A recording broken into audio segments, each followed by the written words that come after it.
So, okay, what is the thesis and why did I avoid covering this topic for so long? Well, and what are the causes for the decline of Western civilization? So, if you haven't checked out my podcast on the decline of everything, I'm not going to spoil everything, but I went over the main catalyst for the decline of Western civilization. In short, it's basically the lack of sentimentality, the rise of meta and apathy, and everybody being jaded about everything, and the lack of genuine excitement and quality and everything can all be traced back to the lack of genuine emotion and sentimentality, aka cheesiness. As soon as cheesiness became vilified, that was the beginning of the end. But there's obviously more to it. And we're going to start with the basic statistics here. These are the trends.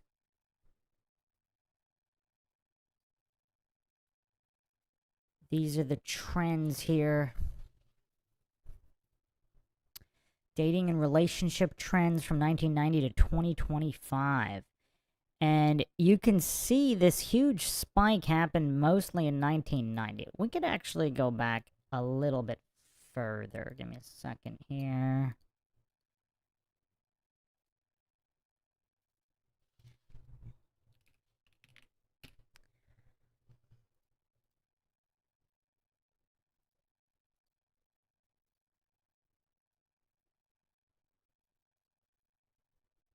Let's go to... How far back are we going?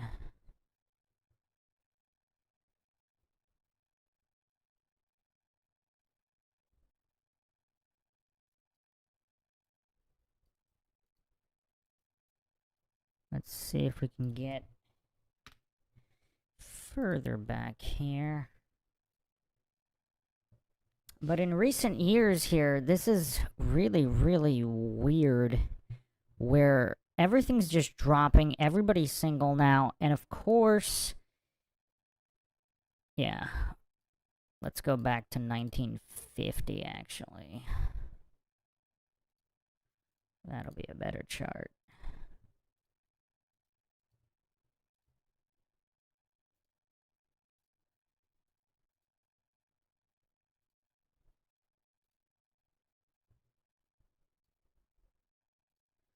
There we go. So let's go 1950 to today. And you can see, wow. So even in the 50s, wow. So the drop started in 1950. That's kind of interesting. Very, very slow, though. I mean, talking negligible percentage points here. But it looks like a pretty big drop from around 2000 to 2005. Looks like the most precipitous drop here. And then just the steady decline. And actually not a drastic drop past few years since COVID, unless these are kind of outdated stats. But obviously, you know, it takes a year or two to get accurate statistics with anything. Welcome, Rune, in the chat. Rune says, you know of the content creator Home Math? No, sir. I do not. I believe I've heard the term. Actually, I probably have seen a couple clips here. I didn't know it was Home Math, though. I'm looking through the content now.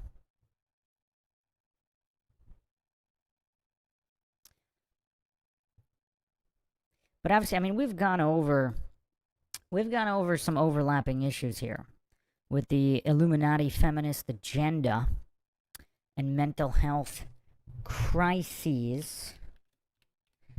So I'll bring those stats up as well here. Everything is relevant. Man, YouTube is laggy today. Wow. Okay. Gonna take a second here.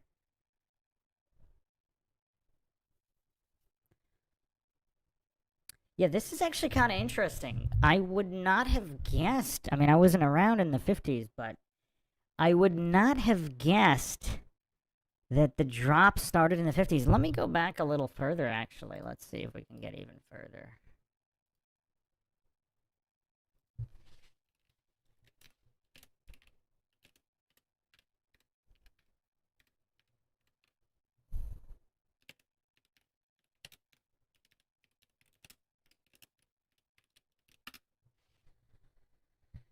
Okay.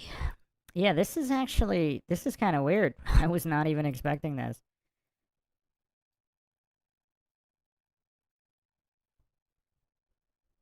So back in baby boomer times, there was already a very, very slight decline going in people dating and the rise in single people.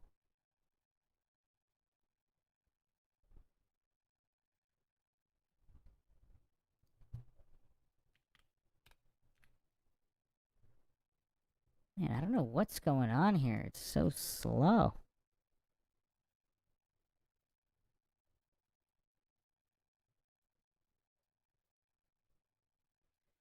Oh, man.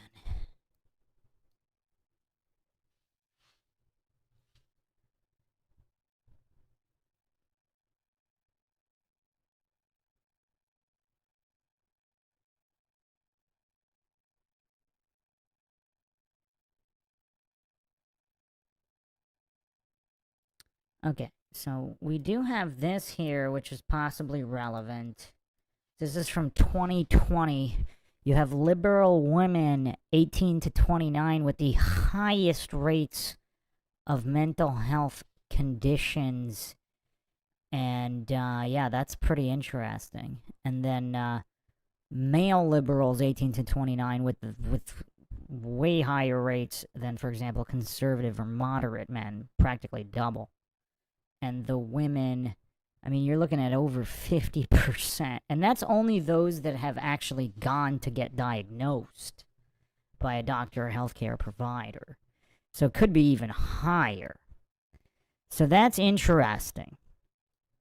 So our indoctrinated individuals at indoctrination facilities known as liberal universities, so they're brainwashed. They're completely brainwashed into, of course, just pursuing career over family, and also with many narcissistic traits, and obviously the Dunning-Kruger effect at play, because they think they went to this prestigious indoctrination facility. Somehow that means their opinion on everything is valid, and they don't really question the professors too much. So, yeah, a lot going on here. Let's get some more stats here.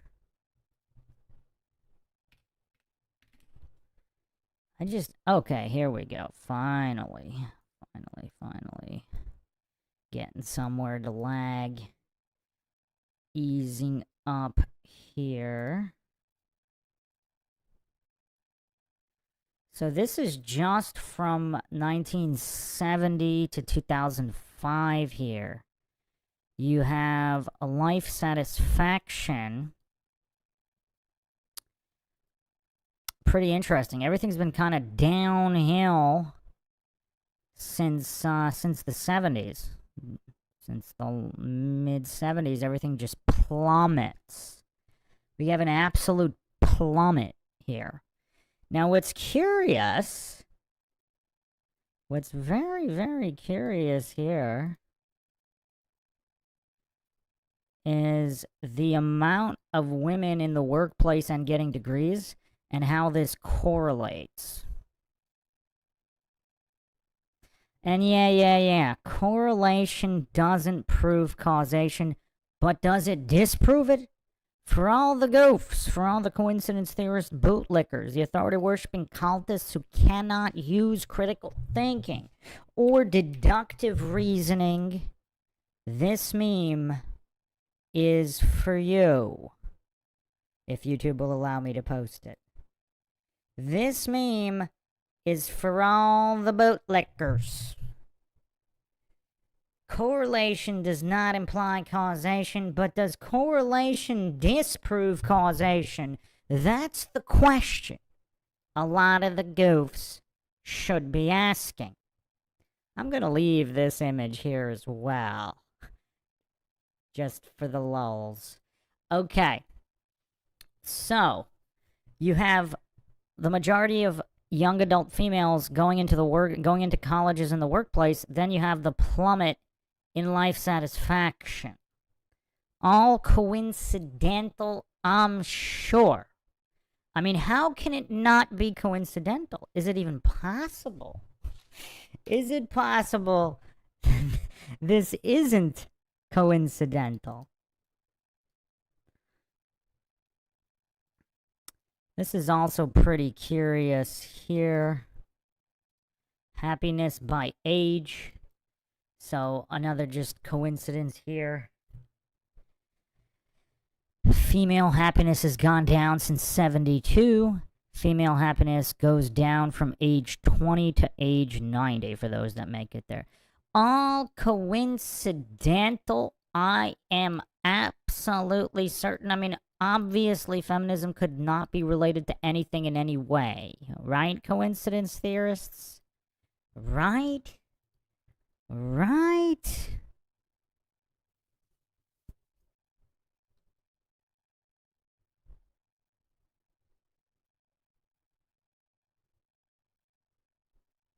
Okay. So, let's go back. Let's go back here to the first graphic here. So what's going on here? So you have simply people either not interested in dating at all, or the rise of narcissism and liberalism since the traditional 50s. So now nobody's good enough. Also, you have the rise of the celebration of sodomy. So you have way more sodomites running around today than before. So people are just chasing pleasure, hedonism, the sodomistic hedonists, we could call them. Rise of rampant drug use. Not that people didn't use drugs in the 50s and 60s and 70s and 80s. Obviously, they did. But they also did other stuff. And they also had some kind of common sense. There were still some kind of values there. Now, like, everything is just degenerated to such a point where there's nothing else other than the sodomistic hedonism. So now it's all about just incredible promiscuity across the board, plus narcissism. And so is this enough to collapse an entire civilization? I mean, possibly. Pretty scary stuff right here. Pretty scary stuff here. Is this survivable here? Let's look at this, the crude birth rate from 73 to 2023. We got some interesting things happening here. So there was a rise from in the 80s. Interesting, very interesting.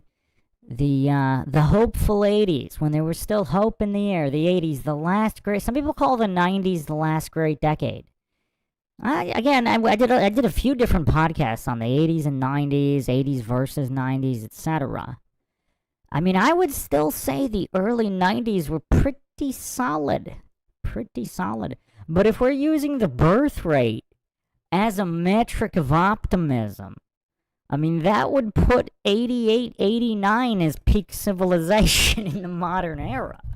I think, what year did I pick? I think I picked 1993, 92 or 93 as peak. Because you still had the 80s vibes going. And then you had the grunge and the meta and all that stuff happening throughout the 90s, and then the collapse. But this is scary stuff here. It looks like COVID really facilitated that, the last plummet here. Because it looked like it was actually stabilizing a little bit. I mean, look at this. Look at these precipitous drops year after year after year. And then you have, what do we got here? Somewhere around 2018 2018 was the bottom at that time. That was the first year that saw a rebound into 2019. Then it held until 2020, and then the collapse, lower than before, year after year after year, as per 1,000%. Wow. I mean, is this a mind shock or what?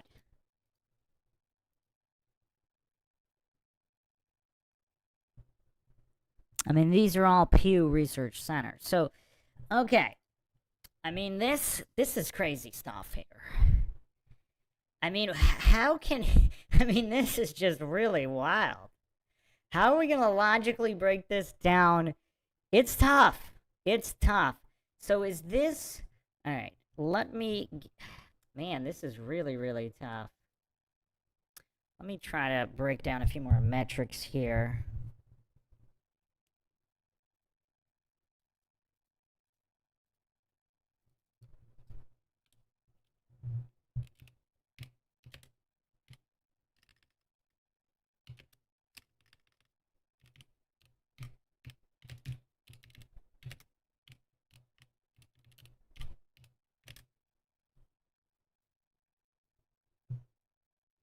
Oh, I didn't do the updated chart here from 1920.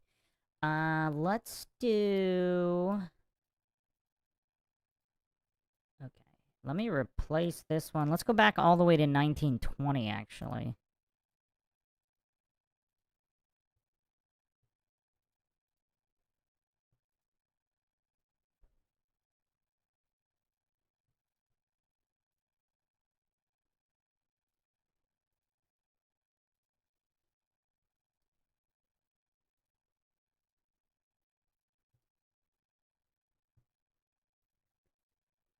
So this is 1920.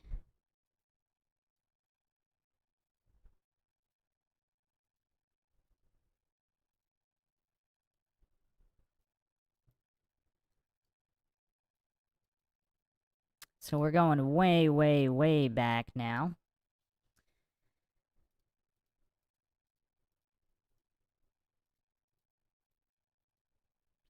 Okay.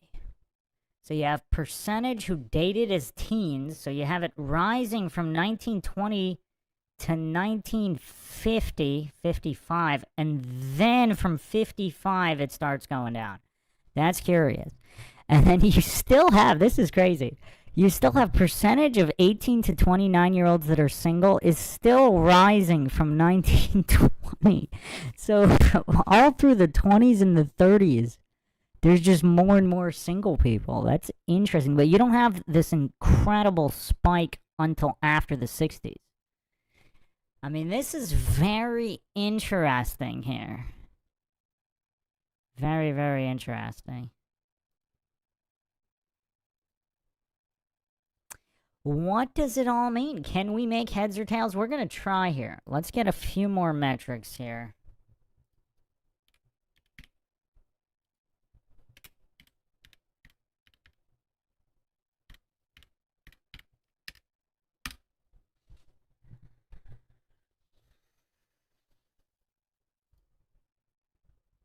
Welcome Chin Chin, Flat Bob, and Rune, of course, who's been here since the beginning of this. Very interesting topic. The reason I avoided it, what's kind of curious, in the 90s, and people can give their personal anecdotes in the chat. In the 90s, I noticed this, and full disclaimer for those that don't know, I'm not some, like, nightclub promoter playboy that was all up in them clubs. And I mean, I lived in LA and New York, but, yeah, no, that wasn't my fast and hard lifestyle. If it were, I probably wouldn't know much about logic and reason and logical fallacies, but, yeah. So, I mean, I had, you know, some observations, obviously. I would say back in the 90s, you had a pretty, I would go 50% on just personable individuals that could probably have at least a semi-healthy relationship of some kind. 50%. And then I did notice just a precipitous drop through the 2000s. Now, whether it was the rise of internet technology, social media, screens, I mean, people were watching more and more TV since the 60s as well. I mean, does that have something to do with it? Is it just the Illuminati MK Ultra programming on the idiot box to blame for all of this? Welcome, I am Iron's Cat. Is this simply MK Ultra programming on the idiot box combined with the feminist Illuminati agenda for depopulation? Is that all it is? Is it really that simple? Oh man, is it that simple?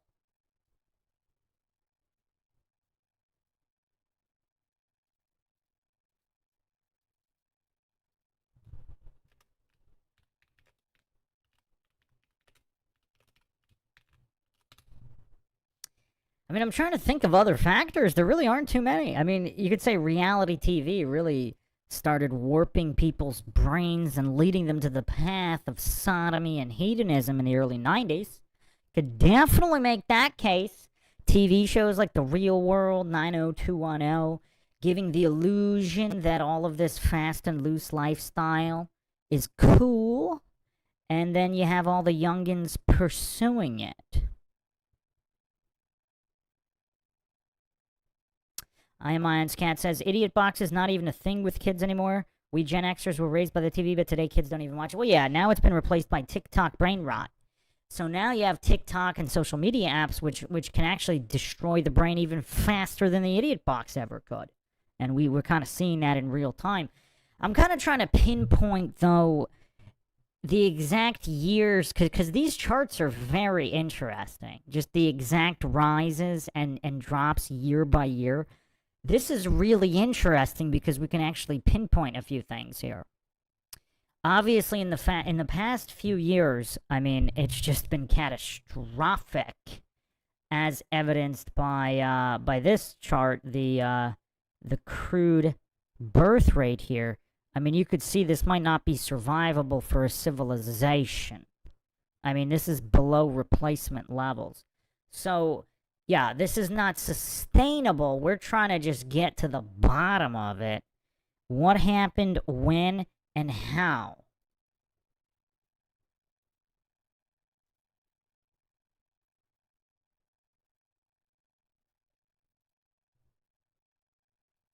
So here's another Pew chart here. This is female college enrollment, and this is only undergraduate enrollment. So this is kind of curious as well. You have a lot of stuff coinciding here.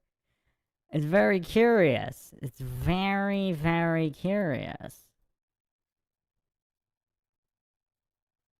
I mean, how much damage have these indoctrination facilities done?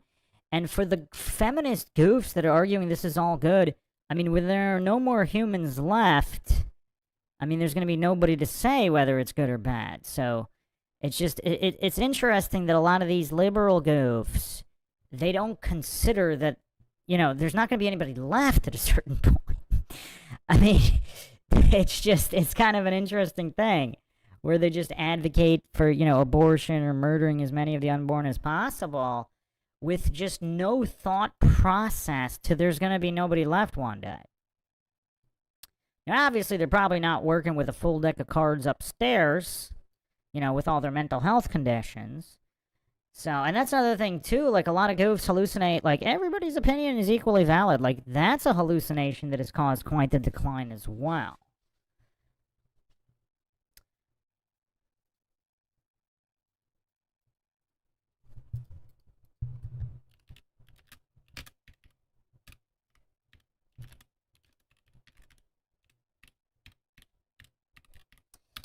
Now, obviously, you know, this doesn't mean literally there's going to be nobody left. Obviously, some people, especially religious people, you know, they'll still be around.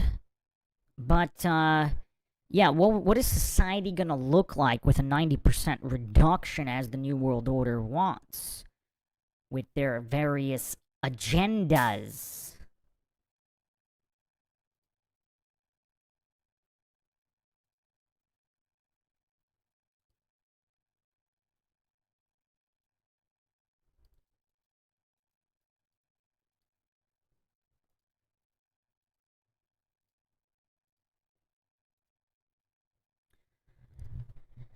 I am Ion's Cat says YouTube Shorts are a crime against humanity. Yeah, let's not fall for false dichotomies. Like there's some good info in some of them. Clearly mine. Rune says the financial emancipation took a generation to kick in, combined with the town square getting bigger.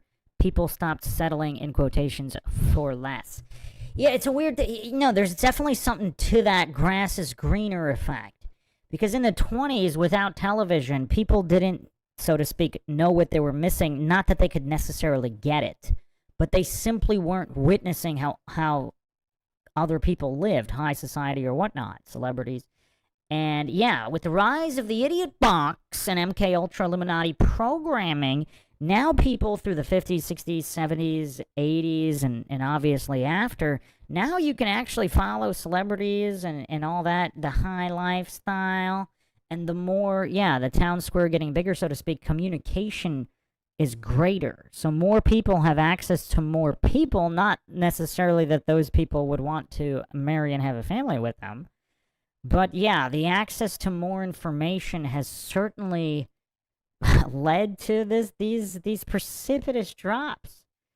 I mean, these are all critical factors. Here's another mind shock here. I'm sure this is all coincidental and has nothing to do with the nuclear family on its way to being extinct, but this is female workforce participation here. This is Census Bureau, Bureau of Statistics, and Brookings Historical Labor Reports. So here, wow. So now you have the 20. I mean, these charts are almost identical, aren't they? Look at the trends in singlehood and female workforce. I mean, wow. You could practically overlay these charts here. You could practically overlay them. Very interesting. I'm sure it's all coincidental. But yeah. Wow. Wow. Very interesting. I mean, wow.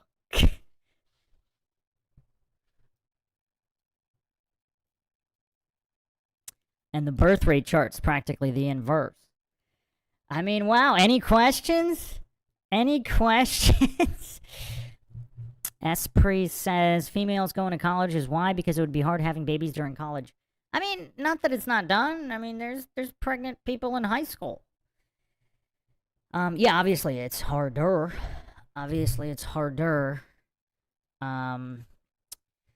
Yeah, no, I don't know about that, just the physicality of going to class while being pregnant. I'm not sure that has a lot to do with it. More so, probably the Illuminati brainwashing at liberal universities might have something to do with that. Where instead of, having a nuclear family and being happy, females are simply answering to a different man, usually a man, their boss, and they're just doing stuff for him instead of their husband and their kids. And maybe that has something to do with,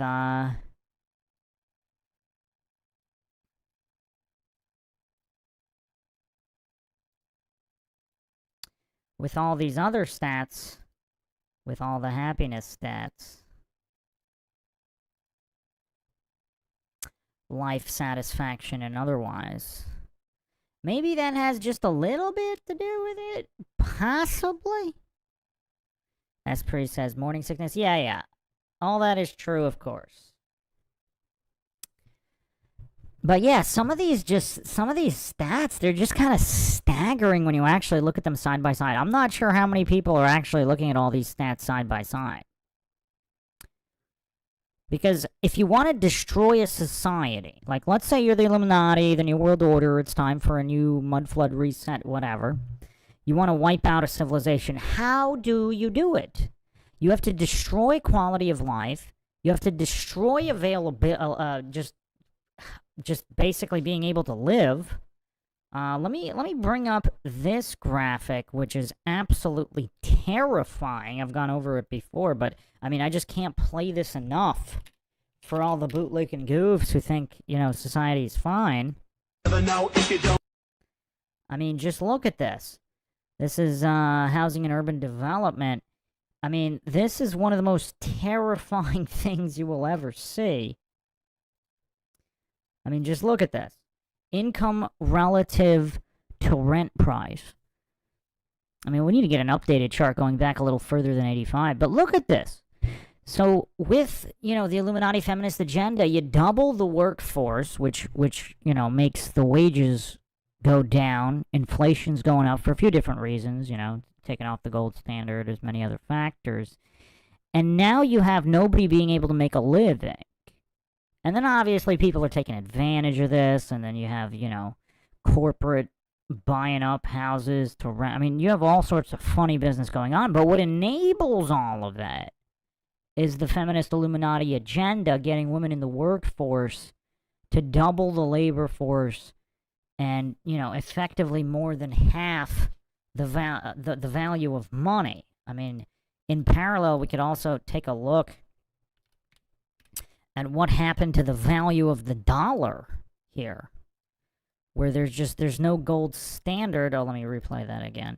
There's no gold standard here. Now there's not. And just look at the, you know, whatever, it's a several 1,000% decrease in the value of a dollar. Does it all simply stem from the Illuminati feminist agenda to basically destroy society by design? If you are an NWO agent and you are looking to destroy society, how do you do it? Welcome, Clark Rice. Haven't seen you in a little bit, actually. Welcome, Clark. Esprits, let's blame chemicals. Well, I mean, they're not to blame. I mean, they're one of the factors, for sure. I mean, I don't really want to get into fertility per se, but, yeah, unless you guys want to, we could. I'm Iron's Cat says, have you read Eric Weinstein's papers on him figuring out how they first destroyed the salaries of architects, then PhD, and now every profession? No, I have not seen that. I mean, yeah, I mean, obviously every profession's salaries have been destroyed. I mean, even in Illuminati Hollywood, I mean, actors aren't really making as much money as they used to. I mean, pretty much every single industry has been decimated. Is it all by design? Is it all by design? So, getting back to the topic at hand here regarding dating, let's go back to the original charts here. So, are people simply just either content to surf Netflix, to just watch Netflix all day,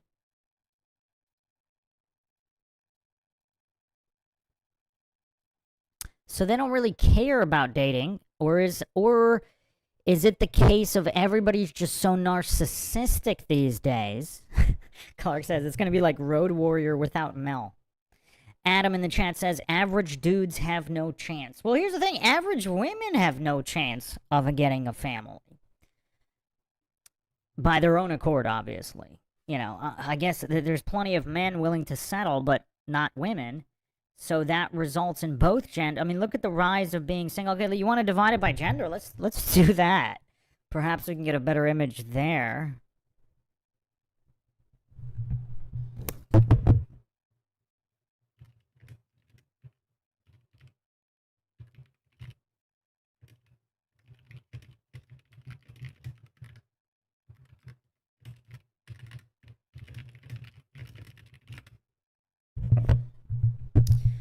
Because that is curious. I remember seeing something about it before, but I want to get the exact charts up here with all the sources, so all the coincidence theorist cope will be even more hilarious. I mean, who thinks this all isn't by design? It's all accidental.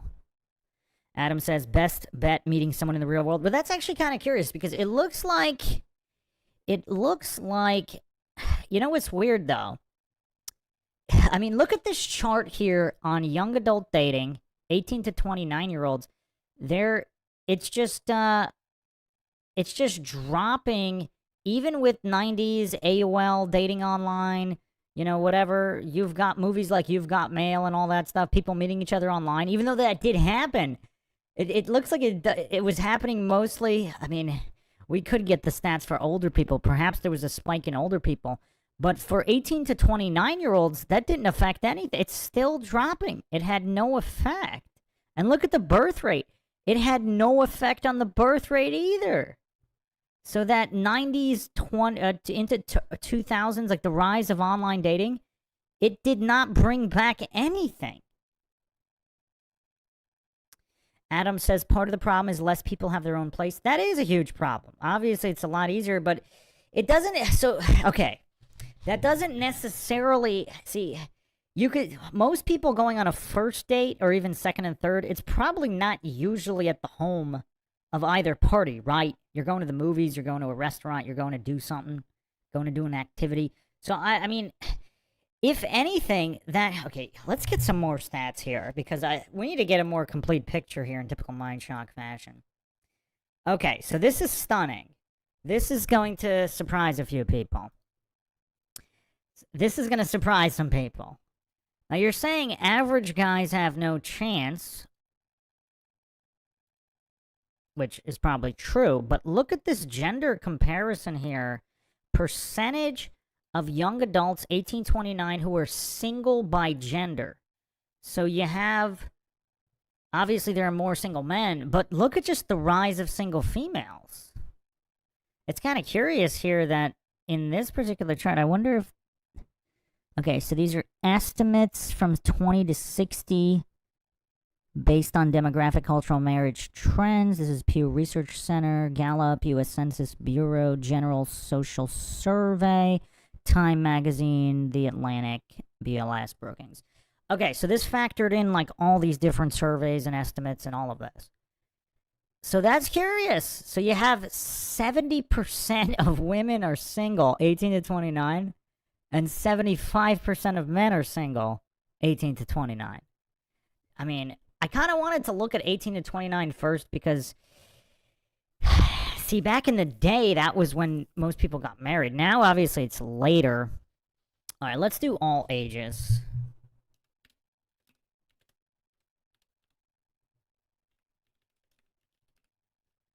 And we'll see if, how much is different. I mean, it's almost like we should probably attack that separately from kind of like 30 to 40 and then 41 to 60 or something and then 60 and up. But, I mean, I kind of want, like, the 18 to 29-year-olds, I mean, in the past, those are what kind of drove society, but actually it looks like, okay, there's really not a big difference here. So, I guess, yeah, I can do the chart 18 and up. So, there's not a huge difference, even factoring in all ages. Here, so it's 70, 60, so yeah, slightly less. So across all ages, so single woman, 18 and up to any age, only about touch over 60%, and men 65%. So not the biggest difference when looking at 18 and up versus 18 to 29. But yeah, now, well, we're gonna get a little crazier here. Let's get into some dicey territory here.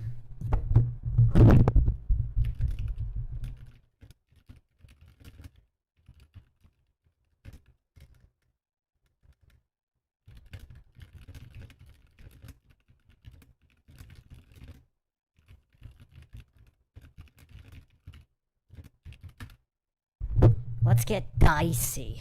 Let's get controversial for some people. Let's see what kind of other stats I can get up here, but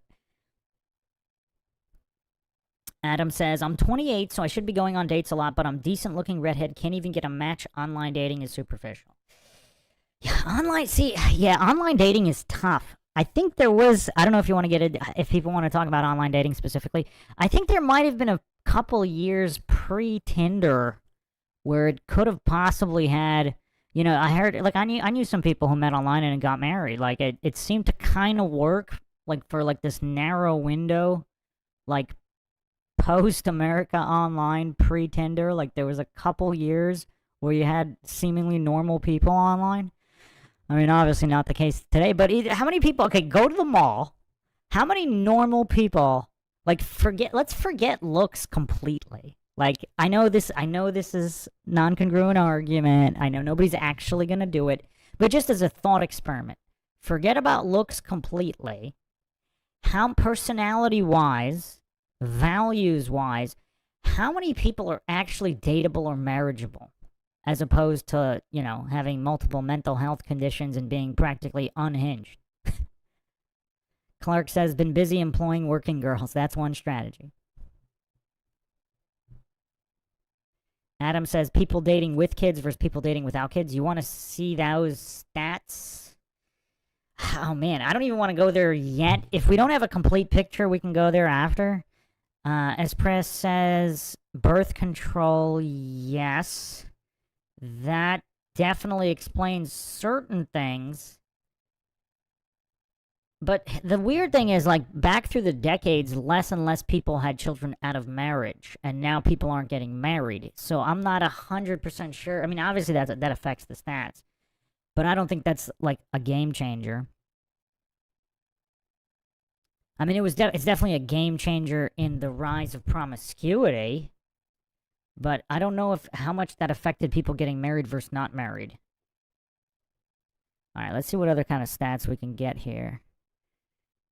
So these are estimates. This is the best I could find from the Kinsey reports. Let's look at this. This is going to be highly controversial.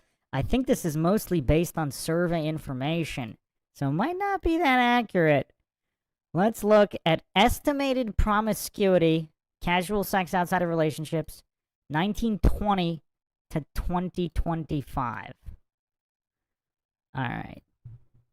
Well, actually, this is combining Kinsey reports, CDC, Pew Research, Journal of Sex Research, etc. So I don't know. Maybe it's semi-accurate. So you have here. This is kind of weird. So you have here. I don't know how they would get these numbers, because they would have to be admitted. Like, how many women in the 20s would admit it, even if it were true? And then how many men are going to lie about it to appear to be more of playboys than they actually were? So this is a tough one, because there's no way to prove this. This is just really tough. But here you have this spike through the 80s to 2000. I mean, actually, it's spiking through the 60s. Sexual revolution, drugs. Yeah, and then it actually doesn't appear to spike that much post-2000. I would not say this is accurate, though. Yeah, I mean, again, this is survey data. It's hard to believe this is accurate because, yeah, other data suggests something completely different for the past 20 years. So I don't know if this is accurate at all. But this is just estimated averages from Kinsey Reports, GSS, NSFG, CDC, Pew Research, Journal of Sex Research, and various historical sociological studies. So pre-70s, it's not going to be that accurate, but these are estimates. But again, kind of curious too, like the more promiscuity, the less actual relationships. Because look at these charts here. Look at these charts. It's crazy. So people are more promiscuous outside of relationships. So this is the very definition of sodomy going on here. Welcome Best in the West.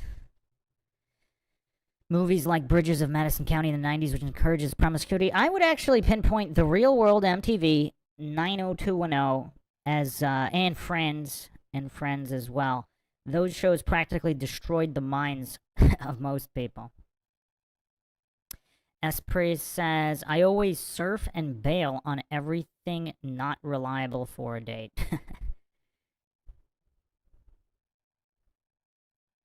Adam says, let's just say cultural Marxism has its impact in this realm. Sure.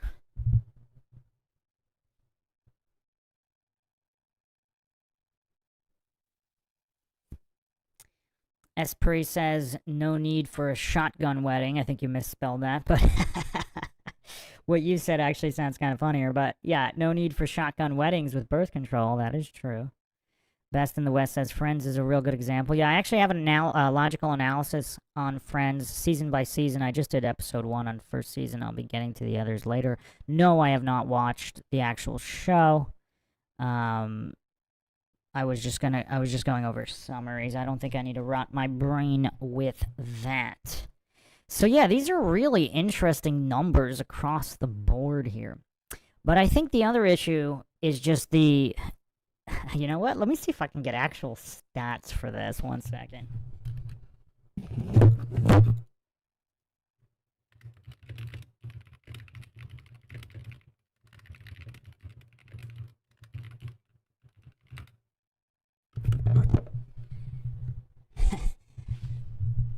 If I can pull actual stats on this, this will be very interesting. Because this is my thesis, is that...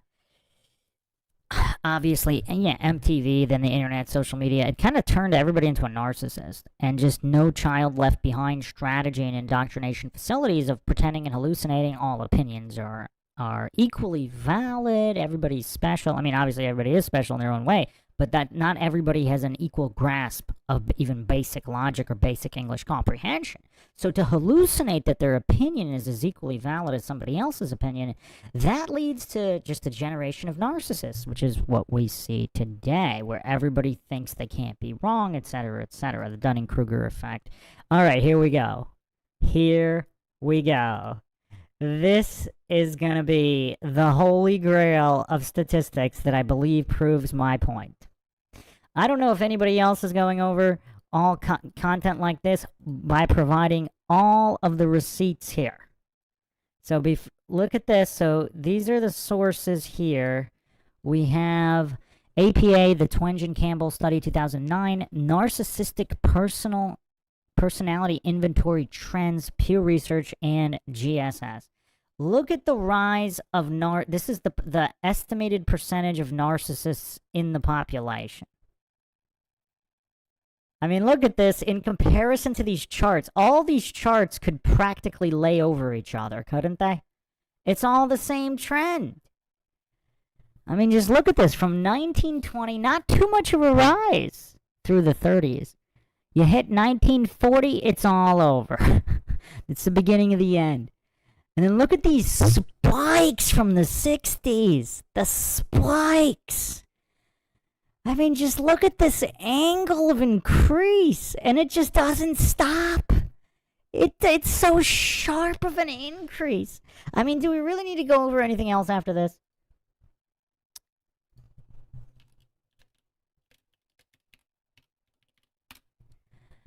I mean, do we really have to go over anything else now?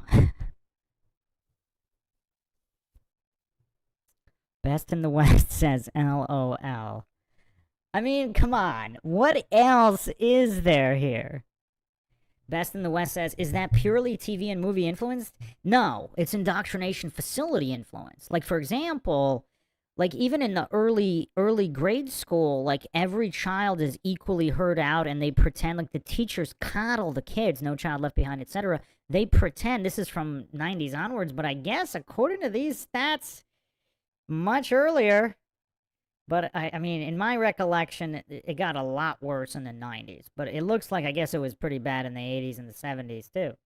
Maybe even the 60s.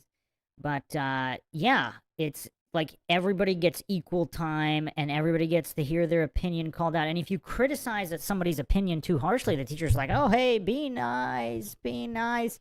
Like, you can't even state objective facts. So then you have generations of people growing up thinking their opinions are valid, even when they're complete trash and unsupported. I mean, just look at the Goofatorium series here on MindShock of street interviews. Like the confidence with these Dunning-Kruger goofs spew their opinions as if they can't be wrong. I mean, back in the day, you'd get smacked if you said something like really stupid.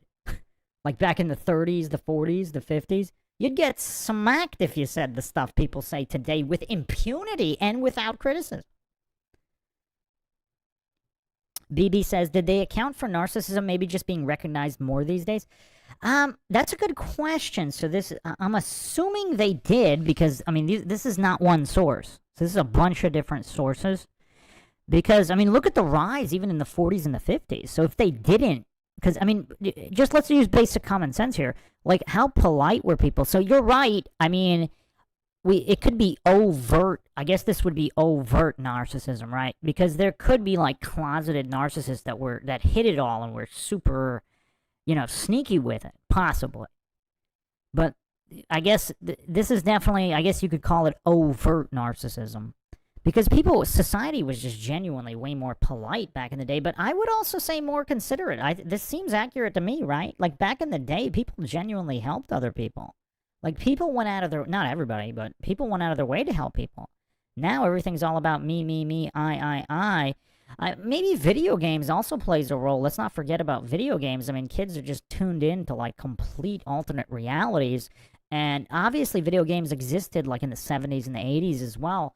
But look at the amount of time consumed on. If you guys want stats, I can pull up the stats too. But just the amount of time people spent playing video games has gone up exponentially because now you can do it on your phone. You could just practically do it all day. Whereas back in the days of consoles and people living with families, like you have other family members watching TV, you can't play video games. Not to mention parents actually, instilled some kind of discipline back then. I mean, that's another issue too. You got to blame the parents to a certain extent because again, back in the day, you get smacked for saying something stupid. Now, literally, any and all opinions are celebrated. Oh, that's maybe I don't agree with you, but that's a valid opinion, even if it's not. So this is the kind of goofery that's going on these days.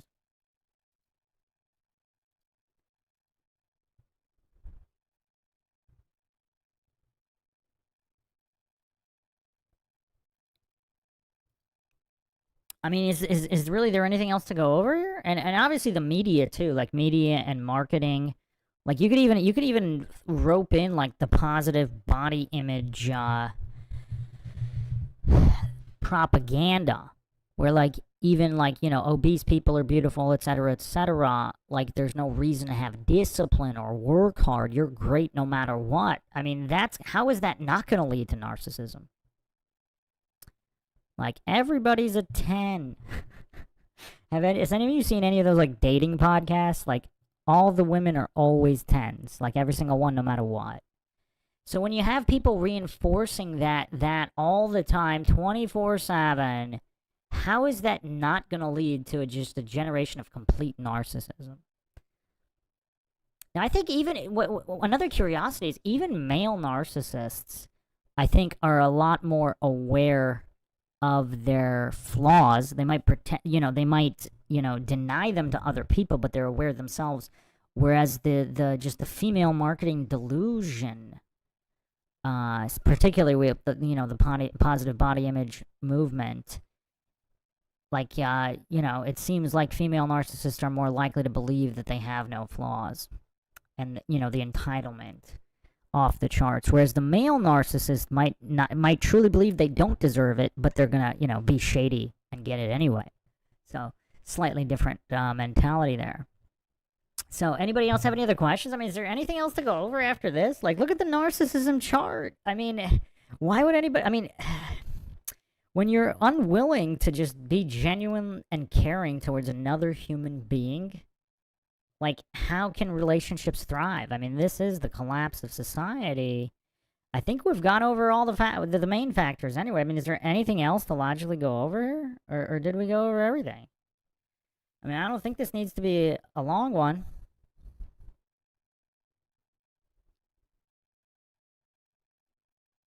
BB says, wish I'd seen this when it started. Dating sociology is very interesting. Why are we discussing narcissism? Because when you have this many narcissists that are entitled, why would they want to be in a relationship with somebody? I mean, obviously a narcissist could feed off a non-narcissist, but why would a narcissist isn't going to suffer another narcissist? I mean, again, look at all these charts. All these charts all mirror each other. So, like, to hallucinate that it's all unrelated, I mean, that's a little weird.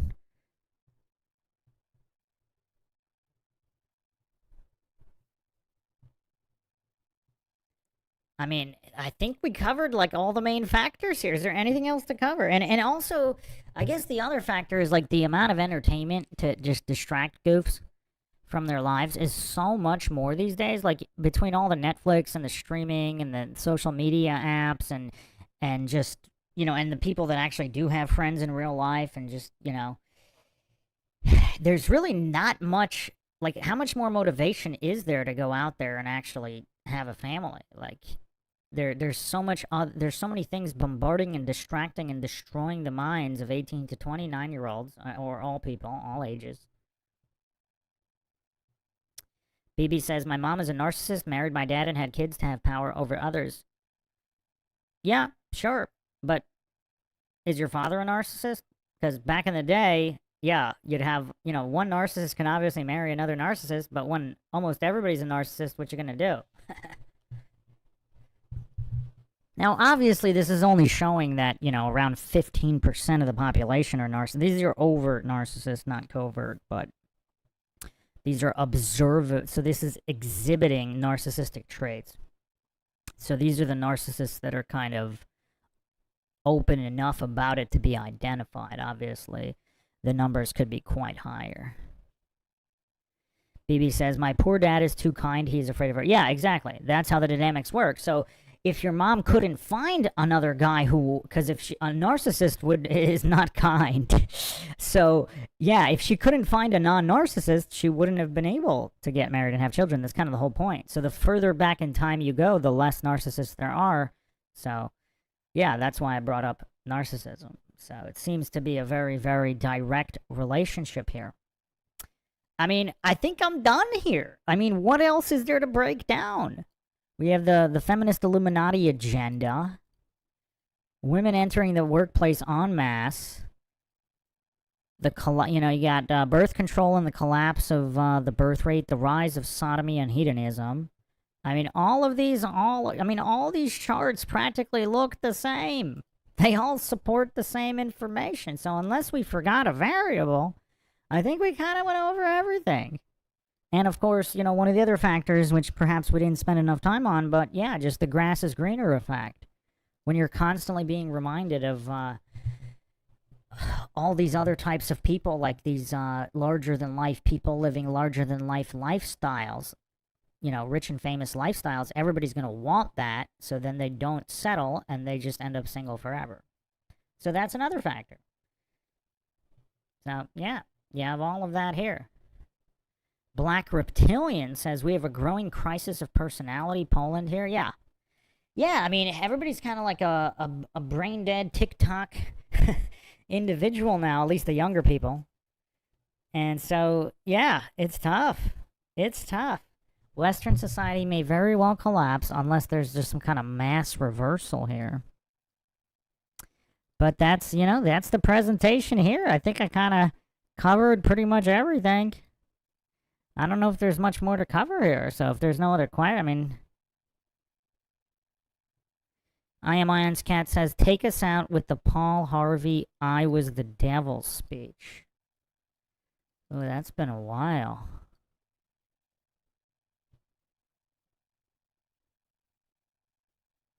$1964. 1964, 1965.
If I were the devil, if I were the devil,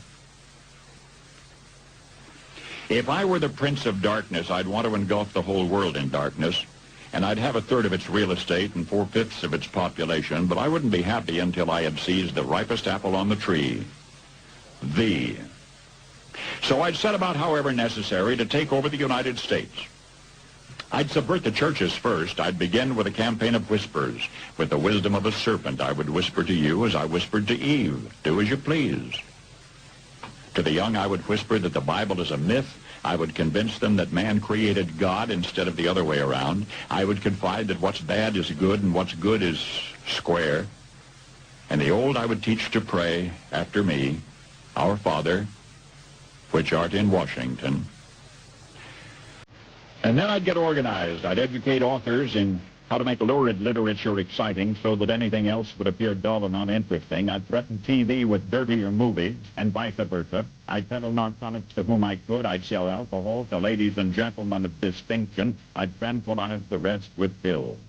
If I were the devil, I'd soon have families at war with themselves, churches at war with themselves, and nations at war with themselves, until each in its turn was consumed. And with promises of higher ratings, I'd have mesmerizing media fanning the flames. If I were the devil, I would encourage schools to refine young intellects, but neglect to discipline emotions. Just let those run wild. Until before you knew it, you'd have to have drug-sniffing dogs and metal detectors at every schoolhouse door. Within a decade, I'd have prisons overflowing. I'd have judges promoting pornography. Soon I could evict God from the courthouse, then from the schoolhouse, and then from the houses of Congress. And in his own churches, I would substitute psychology for religion and deify science. I would lure priests and pastors into misusing boys and girls and church money. If I were the devil, I'd make the symbol of Easter an egg and the symbol of Christmas a bottle. If I were the devil, I'd take from those who have and give to those who wanted until I had killed the incentive of the ambitious. And what'll you bet? I couldn't get whole states to promote gambling as the way to get rich. I would caution against extremes in hard work, in patriotism, in moral conduct. I would convince the young that marriage is old-fashioned, that swinging is more fun, that what you see on TV is the way to be. And thus I could undress you in public, and I could lure you into bed with diseases for which there is no cure. In other words, if I were the devil, I'd just keep right on doing what he's doing. Paul Harvey. Good day.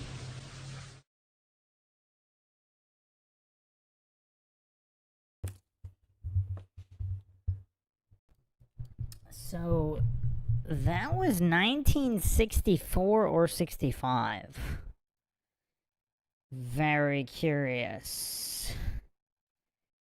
Very haunting indeed. I mean, that should be up there with Albert Pike's predictions as well. I mean, pretty on the nose. And obviously the one and only Bill Cooper, behold the pale horse, continuing to carry that torch, exposing the agendas of the spiral that is Western civilization. Welcome, Justin Johnson. You're just reaching the end here. We are pretty much done here. I mean, it's just the stats are so staggering. I mean, these overlays. You just have all these multiple psychological operations, for lack of a better word.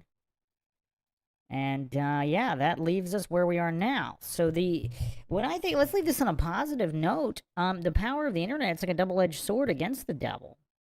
Because now everything can be exposed and the truth can be shown.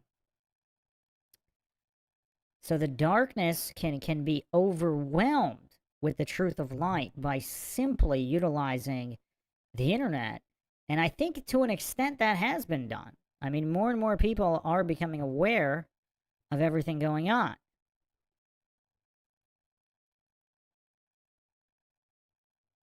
So I don't think doom and gloom is the right attitude here, because the more all of this is exposed, the more it can be turned around. The question is, how far will everything be destroyed before the turnaround point? Now, especially if you consider all the resets of society. If you haven't checked out the Altered History series here on MindShock, check that out. I mean, is this all leading into another reset where the collapse is going to be quite substantial and the reset's going to be starting almost from scratch? That we don't know.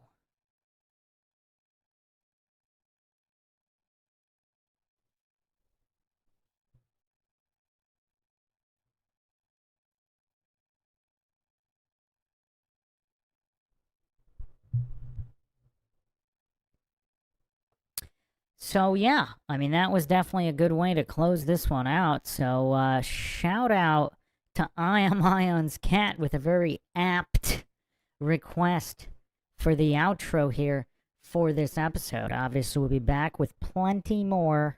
Got a lot more to cover, a lot of different topics, a lot of different cases. But thanks again, everybody, for joining us here for another edition of the MindShock Podcast, another logical analysis. If you want to help support the podcast, you can donate to our PayPal. Just check the link in the description. Make sure to subscribe, like, and share. Twitter, Facebook, Reddit, and Patreon. This is Bruce McGuire signing off. Catch you guys next time.